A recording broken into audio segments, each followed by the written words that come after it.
बिस्मिल्लाहिर्रहमानिर्रहीम। अस्सलाम वालेकुम वरहमतुल्लाह। उर्दू टीवी में आपको खुश आमदीद कहता हूँ। आज 13 सितंबर बरोज पीर 2021 है और सफ़र की 6 तारीख है। सऊदी अरेबिया में पिछले 24 घंटों में 75 केस रजिस्टर हुए हैं। 66 लोग सेहतयाब हुए हैं। 5 लोगों की वफात हो गई है। अल्लाह पाक उनकी मग़फ़िरत फरमाए।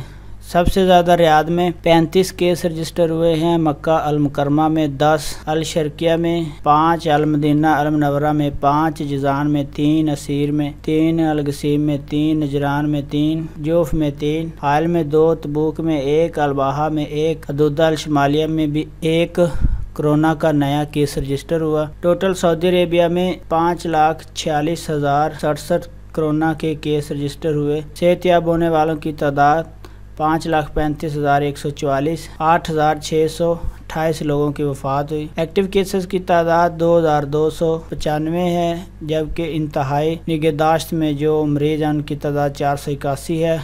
तो अल्हम्दुलिल्लाह रोज़ सऊदी अरेबिया में नए केसेस की तादाद कम हो रही है, अमवात की तादाद भी कम हो रही है, एक्टिव केसेस भी कम हो रहे हैं और जो इंतहाई निगहदाश्त में उन मरीज़ों की भी तादाद कम हो रही है। तो ये अपडेट से अपना बहुत सारा ख्याल रखिएगा। अस्सलाम वालेकुम वरहमतुल्लाह।